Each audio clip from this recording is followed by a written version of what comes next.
Pastor Doug here from Crossroads. It's great to be with you. I hope that today's message will draw you closer to Jesus.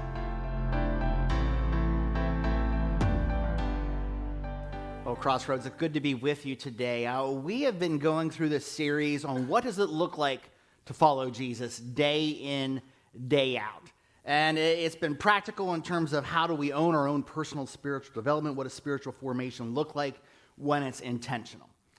I was reading some classic comics, and if you remember Peanuts, Lucy one time goes to Snoopy, and she says to Snoopy, you know, there are some times where you just bug me so much, but there are other times where I just want to give you a hug. And Snoopy's reply is simply this: I am both buggable and huggable. And isn't that the truth for all of us? There are times, man, when we're at our best, we're huggable. You just want to give each other a big old hug.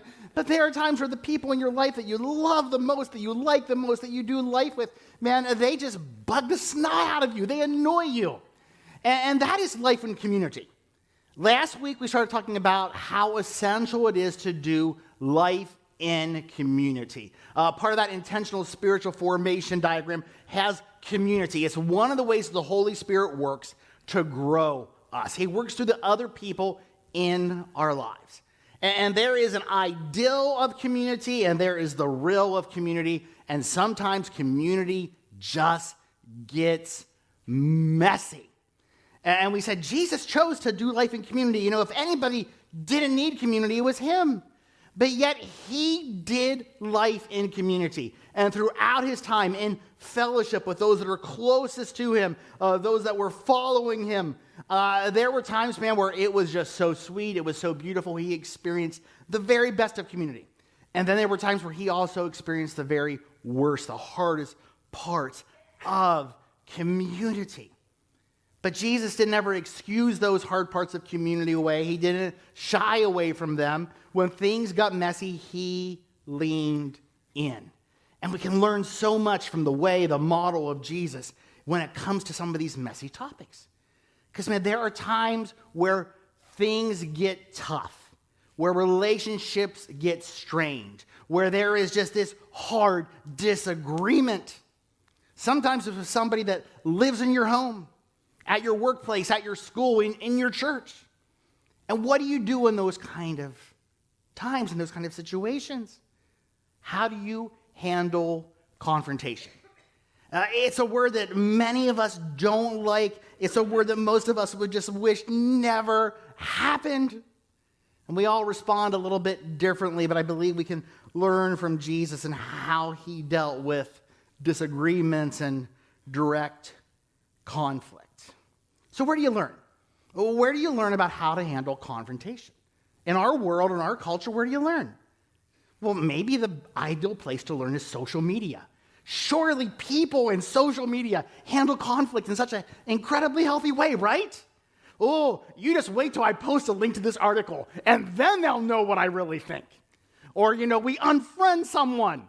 Or we, you know, just post a scathing comment to someone. You don't see a lot of healthy confrontation in social media, right? It doesn't seem to be an ideal platform to do that in a healthy way. So if it's not social media in our culture, then where do we go? I got it. Politics. Politicians got this one down, man. They know how to confront in such a healthy way. It is positive dialogue. It always leads to an overall win for our country, right? Politicians model confrontation incredibly well. You're not saying yes? Okay, well, that has to be arts, right? Look at your favorite, you know, movie stars or actors. How about your favorite rappers or vocalists? That's the model of healthy confrontation. I'm going to include lines about them in my rap lyrics or in my song lyrics, and we'll just go back and forth with one another. Or better yet, just wait till I get that acceptance speech opportunity. And then when I'm accepting that award, that's when I'm going to go at it. That's when I'm going to have my confrontation. That must be the ideal model for confrontation. That's how we're learning healthy confrontation, right? Maybe not. Perhaps you were blessed to be raised in a home where healthy confrontation was modeled and displayed and taught. But perhaps not. But perhaps not. So what does this look like? How do we do this well? When Jesus experienced the messiness of community, he didn't shy away from it, did he? He didn't excuse it away. He didn't go and hide from it. Jesus leaned into healthy confrontation again and again. And man, if you just read through the Gospels through the lens of where Jesus has to confront people, there are a lot of examples. But just maybe off the top of your head, if there was one individual, sort of his personality profile, set him up to be confronted by Jesus on multiple occasions, one of his closest 12, is there any name that just might come to your mind, to the top of your head? Because there's a lot of examples, but is Peter going through your mind right now? Anybody think that Peter gets more than his fair share of confrontation from Jesus?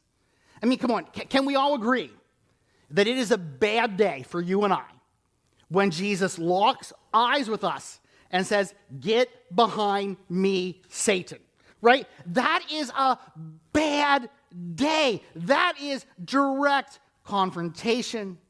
Here's the context of that confrontation. Jesus is explaining to his closest followers what's to come his way. There's going to be suffering. There's going to be loss. There's going to be death. And Peter, bless his heart, Peter says this to Jesus after that. Peter takes Jesus aside and begins to reprimand him for saying such things. Heaven forbid, Lord, he said, this will never happen to you. I mean, come on, Peter, with the best of intentions.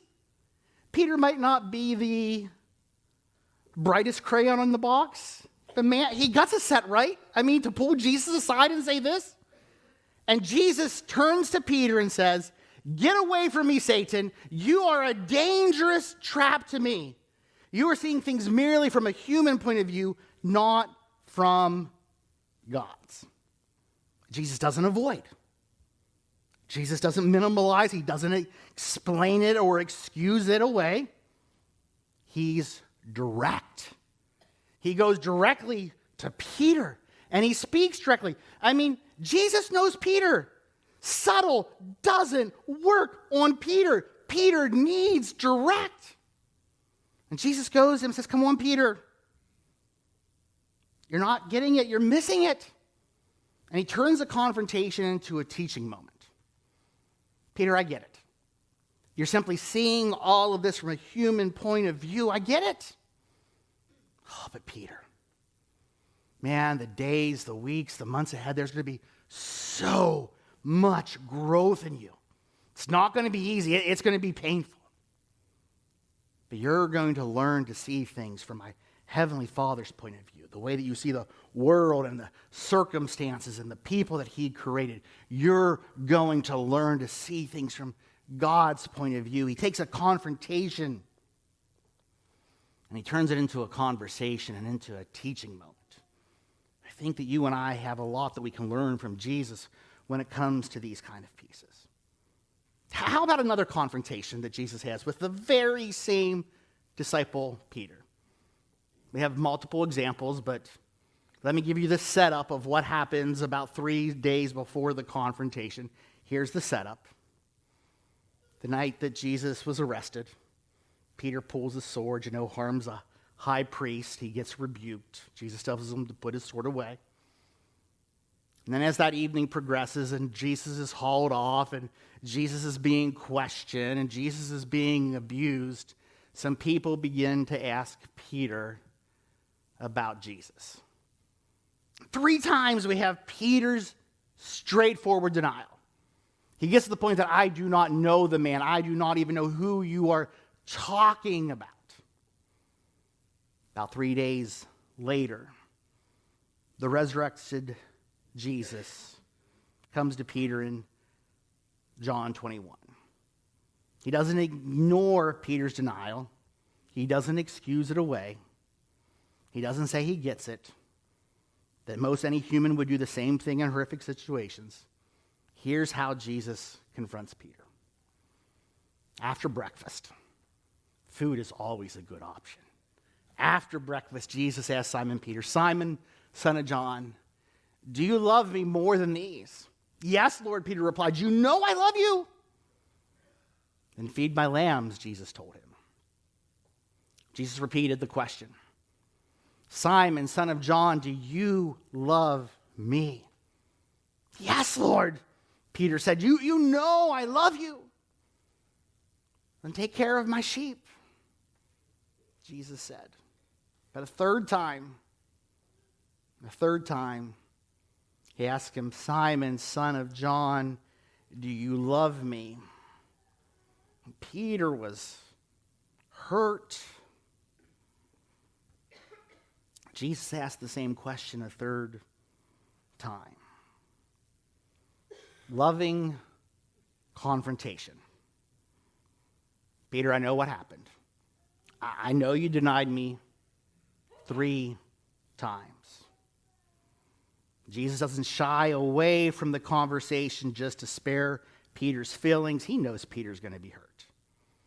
But you see the different approach that Jesus does in a different circumstance. It's a much more gentle approach through the use of repeated questions. And also often when you see Jesus in confrontation, you see Jesus asking questions far more than him answering questions. And the question that Jesus asked Peter is a question that is all about love, and it's all about relationship. "Peter, do you love me? If you do, man, take care of my sheep. Take care of your brothers and sisters." Jesus restores Peter through confrontation. And he gives Peter this huge responsibility. And Peter's love for Jesus is clarified, and Peter's relationship with Jesus is restored. And as you read through the Gospels, you see these times of messy community, messy fellowship again and again. I mean, the list is long. Where else do you see Jesus in confrontation? Where else do you see Jesus in the messiness? Maybe that awkward moment when James and John's mom asked Jesus the tiniest favor. "Jesus, when you come into your kingdom, can one have your right hand, one can have your left hand? Can they sit at the highest places of power and honor?" Maybe it's whenever Jesus directly approaches Thomas to talk about his doubt. Maybe it's Jesus whenever he tells his disciples, "Guys, you are so missing it. You have it so wrong when you are trying to keep the little children from me. You got your priorities messed up." Maybe it's whenever he's telling Judas that he's looking at things in such the wrong way, whenever Judas is complaining about a year's worth of wages being poured in an expensive perfume over Jesus' feet. And as you read through the Gospels with this lens of looking at Jesus doing confrontation and learning from him, here's what you're going to see again and again and again. Jesus, whenever he confronts someone, Jesus, whenever he confronts you and I, the Holy Spirit, when we're convicted and confronted, it is done in a healthy way. It is done out of love. It is done in a way that is appropriate to both the individual and the situation. And man, is confrontation done with a purpose that helps people grow. And it is full of grace and truth. We have that great descriptor of Jesus in John 1, about verse 14, where we know that Jesus is full of grace and truth. He is the perfect embodiment of grace and truth. And in confrontation, Jesus never turns down the grace and he never dumbs down the truth. He goes in fully filled with both grace and truth. And I know for some of us, man, this idea of confrontation and having to step into confrontation, it just scares the bejeebers out of us, right? We think, I can't do this, or it's not worth the pain, or let somebody else, or we excuse it away. We continually just sweep it underneath the rug until the rug is so lumpy that people are tripping all over themselves. And we ignore it, and man, relationships suffer. Personal growth, spiritual growth suffers. But it's just not that when we don't understand how to do confrontation in a healthy way. Man, our happiness suffers. Our relationship with God suffers. Can't love God with all of our heart, soul, and strength and then just hate our neighbors. We need to love one another. See, confrontation, when it is done the right way with the right motives, helps people become more and more and more like Jesus. When you and I are doing confrontation with the right motives and in the right way, when we are doing confrontation like Jesus did, it helps us, it helps others become more and more like Jesus. We might be the ones doing the confronting, we might be the ones being confronted, but when it's in a healthy way, people become more and more like Jesus. Here's the thing. Like other aspects, the more you hang around Jesus, the more you spend time following Jesus, the more time you spend practicing the way of Jesus, the more you become good at the things that Jesus was good at. So the more that you apprentice under Jesus, you will naturally become better at confrontation because Jesus was ridiculously good at confrontation. A few questions I ask myself when it comes to confrontation. Questions I ask myself are, should I?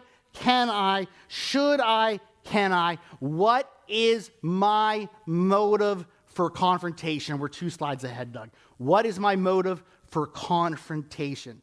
In other words, why would I confront? Am I confronting out of anger? Am I confronting out of wanting retribution, revenge, retaliation? Is it all about proving myself right? Because, man, if those are my motives for confrontation, I've already missed the boat. I've already missed the mark. I'm just making a messy situation messier.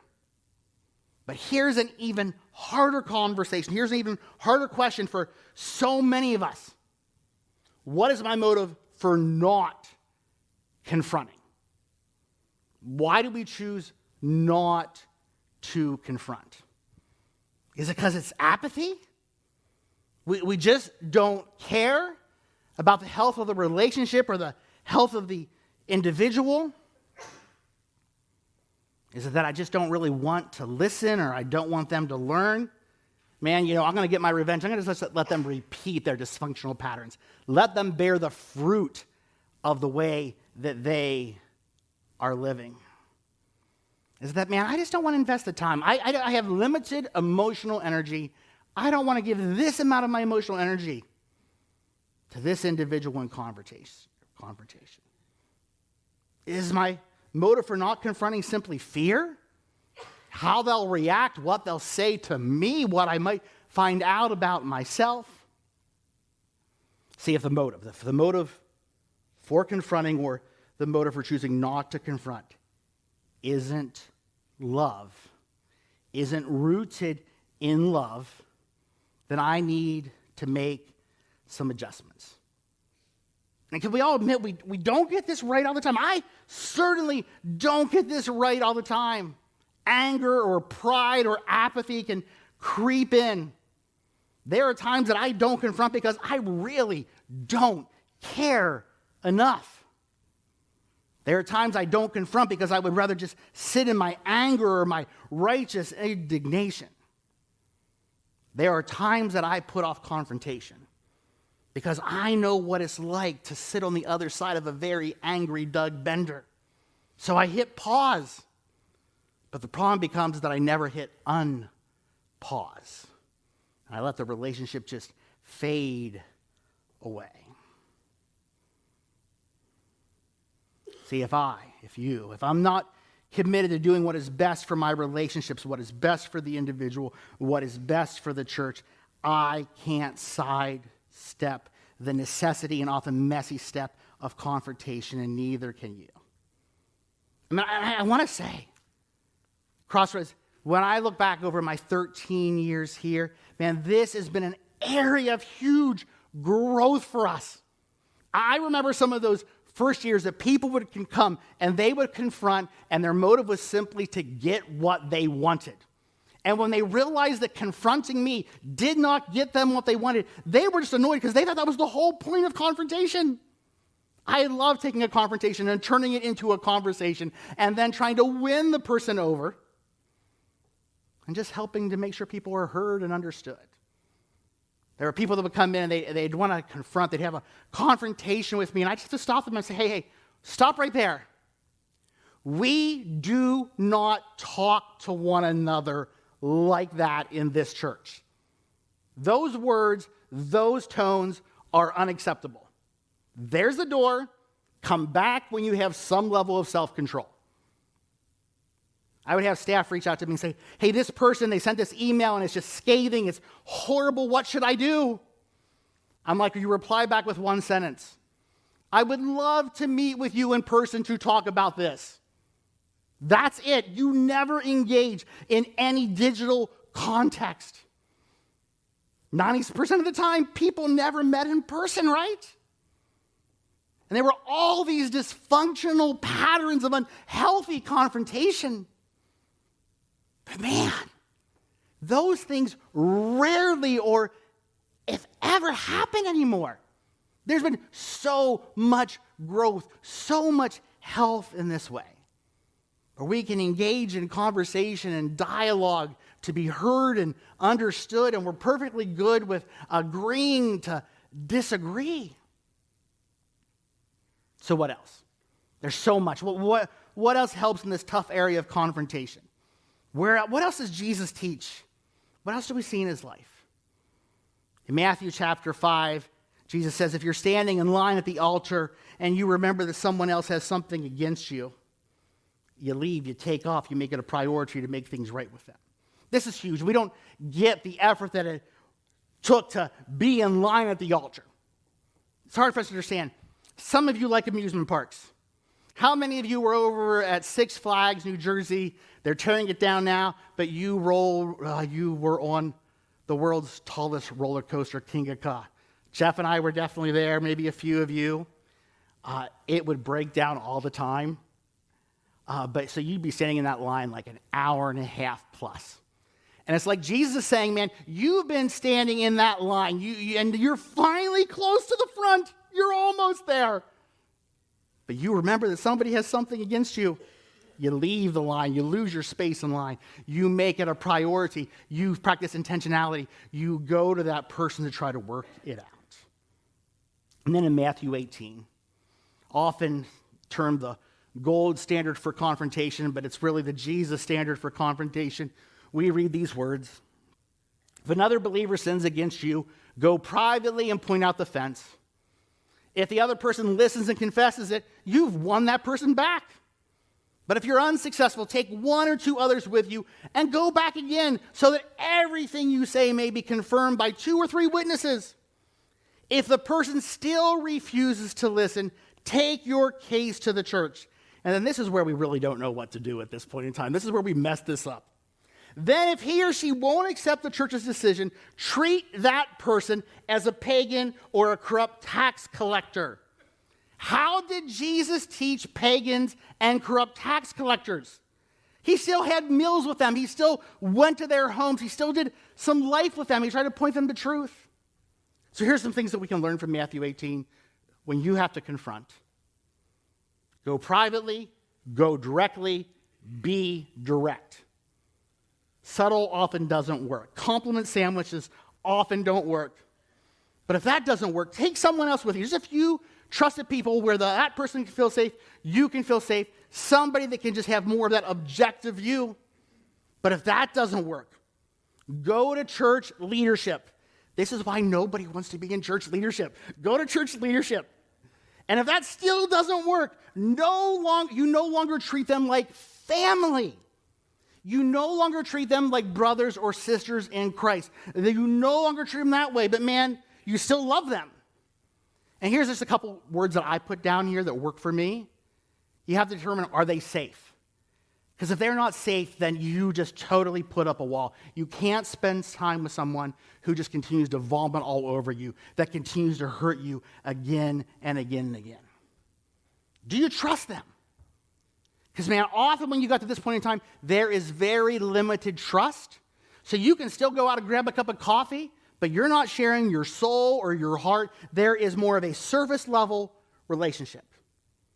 And do they still bring you joy? Man, if you can get to a point where you love still, man, it's life, it's laughter, that you can be with those people and it's joyful, that's great. But if you leave there, man, the joy has been sucked out of your life, somebody you need to put some more space, some more distance between you and them. And right now, most likely some of you are asking, well, is there anybody in my life that I really need to have one of these harder conversations with? Is there somebody I need to go to? And it might start off as a confrontation, but my goal is to turn it into a conversation. And I want to win them over. And I want it to be in such a way that both I grow and that they grow and that the relationship has an opportunity to be reconciled. It's a great question. Back in the early 90s, Ken Sande put out a book, The Peacemaker. And now his organization is run by other people, but then there's a bunch of books on it. There's a lot of great resources. And he says, this is how you know if you have unresolved conflict. When you see someone, you don't want to talk to them or look them in the eye. I say it like this. When you go to the grocery store and you see them and you turn your cart and go the other direction, there's a problem. When you see them, your cart is full of eggs, milk, perishable goods. You leave your cart where it is, you get in your car, you drive a few miles to another grocery store. You have a major problem. My previous church, this is how I termed it. There was one main entrance to the church. And so I would go out there, I'd get to greet everyone, and I loved doing it. But sometimes people wanted to avoid me, so they would take grass. They'd cut off. They'd avoid me by take grass. I'd love it on staff meetings on Monday morning. I'd be like, you wouldn't believe who took grass yesterday. That was my terminology. There's something wrong. You might have unresolved conflict. When you hear their name, you have an emotional reaction, and it's not a positive one. Your stomach churns. You might have unresolved conflict when you avoid thinking about someone. And as a matter of fact, when their face or their name comes back into your mind, you are just beating yourself up because you want them to be fully dead to you. You don't want to ever have to think about them again. You might daydream about them, and that is usually about getting revenge. That is usually about being proven right. If you have any of those things going on, Holy Spirit just might be saying to you, it's time to have a conversation. It's time to be direct, go direct, and just begin the conversation. Here's what happens for most of us. When conflict comes our way, there's three things we tend to do. Some of us, our nature is just to escape. Leave the room, leave the building, leave the church, leave the community, pack up, get a job somewhere else. We escape. Escape, at its worst in conflict, can be suicide. Another way that we respond to conflict is we attack. Man, that's our bent. We lean in. We go in. Our words, our tone. Man, we don't get hysterical. We get historical. We can tell that person what all the things that they have done wrong over the past 20 years. We just go on the offensive. We just let them have it. We explode. Attacking, when it is at its very worst, when it goes to its extreme, this is thinking about harming them or actually harming them. This can lead to murder. Third way, it's the Jesus way. Try to make peace. Try to make peace. Notice I didn't say make peace because it's not guaranteed by any stretch of the imagination. It takes two to tango. It takes two to want to heal a relationship. It takes two to have a healthy conversation. And I know that you can pray like crazy. You can prepare like crazy. You can do everything to the best of your ability. And you can follow the model and the way of Jesus. But if the other person doesn't want to make peace, it won't happen. Some people don't have ears to hear.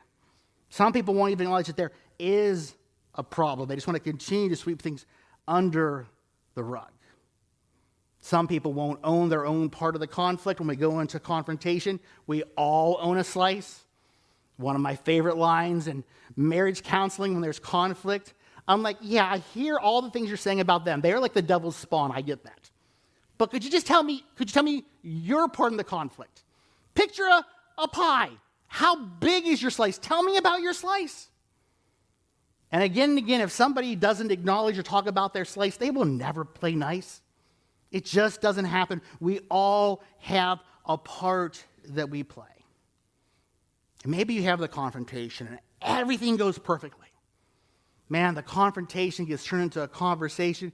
You feel like, man, there's agreement. You feel like you've went to a healthy place. You feel like the relationship is being restored. But then days, weeks, and months go by and absolutely nothing has changed. They just have went back to their old ways, old patterns, repeating again and again. On your connection card, here's what I'd love you to pray and process through. What does it look like in your life to apply Romans 12:17-18? Never pay back evil with more evil. Do things in such a way that everyone can see you are honorable. Do all that you can. Do all that you can to live in peace with everyone. Here's the question. Is there a step you can take to bring peace to a conflicted relationship in your life? Today we've talked about one of those messier, tougher parts about community. Next week I want to talk about more of the benefits, the joys, the blessing of community. Thanks again for listening. Any step you take towards Jesus is a step in the right direction. You can find out more about us at crbic.org. That's crbic.org.